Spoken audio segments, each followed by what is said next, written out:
பரமண்டலங்களில் இருக்கிற எங்கள் பிதாவே, உம்மை துதிக்கிறோம், உம்மை புகழுகிறோம், உம்மை மகிமைப்படுத்துகிறோம்.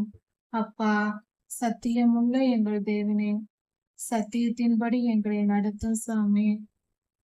நீர் சத்தியம் உள்ளவர், எதையும் நீதியும் உண்மையுமாய் சத்தியமாய் செய்கிறவர் சுவாமி. அதுபோல நாங்களும் எங்கள் தனிப்பட்ட வாழ்க்கையில் சத்தியத்துடன் நாங்கள் நடக்க கிருபை செய்யும். உம்முடைய வேத வசனமாகிய சத்தியத்தை நாங்கள் கை கொண்டு அதன்படி வாழ எங்களுக்கு உதவி செய்யும். அப்பா, உங்க வேத வசனங்களை நாங்க படிக்கவும் அதை தெரிந்து கொள்ளவும் பாக்கியம் தாரும் சாமி. நாங்க செய்த பாவங்கள்லாம் ரொம்ப பெருசா இருக்குப்பா. எங்களுடைய பாவங்களாலதான் சுவாமி நாங்கள் வேத புத்தகத்தை தொடவோ அதை எடுத்து வாசிக்கவோ முடியறதில்ல. எவ்வளவு பேர் எவ்வளவு சொன்னாலும் சாமி, எங்களால் வேத புத்தகத்தை எடுத்து வாசிக்க முடிவதே இல்லை சாமி. அதற்கு காரணம் எங்கள் பாவங்கள் தான் சாமி, எங்கள் அக்கிரமங்கள் தான் சாமி. எங்களை மன்னிங்கப்பா. சத்திய வேத வசனத்தை நாங்கள் வாசித்து எங்கள் இருதயத்தில் எழுதி கொள்ளும்படியாக வேத வசனம் முழுவதும் எங்க மனசுல வந்து பதியத்தக்கதாக எங்களுக்கு உதவி செய்யுங்க.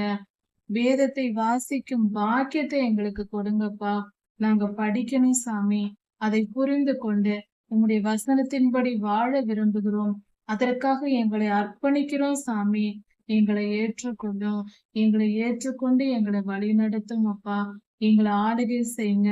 உங்க வசனத்தின்படி எங்களை வழி நடத்துங்க. எங்க வாழ்க்கையினுடைய ஃபார்முலாவாக வேத புத்தகத்தை கொடுத்திருக்கிறீங்கப்பா. வேத வசனத்தின்படி நாங்கள் நடக்கும்போது இந்த உலகத்துல இருக்கிற எல்லா பிரச்சனைகளையும் எங்களால நீக்கி நாங்கள் வெற்றி பெற்று வர முடியும்ப்பா. அப்படிப்பட்ட பரிசுத்தமான உயர்வான வேத புத்தகத்தை எங்களுக்கு கொடுத்திருக்கிறீங்க. ஆனாலும் நாங்கள் அருமை தெரியாம நிர்விசாரமா இருக்கிறோம். எங்களை மன்னியுங்க சாமி. சர்வ வல்லமையுள்ள தேவனே, வேத வசனத்தை வாசிக்கும் பாக்கியத்தை எங்களுக்கு தாருங்க. வேத வசனத்தின்படி வாழும் பாக்கியத்தை எங்களுக்கு தாங்க. உங்களுடைய 7 ஆவிகளாலும் எங்களை நிரப்புங்க. எங்களை ஆளுகை செய்து வழி நடத்துங்கப்பா. நன்றி சுவாமி. ராஜாதி ராஜா இயேசுவின் நாமத்தினால் பிதாவே, ஆமேன். மாரநாதா.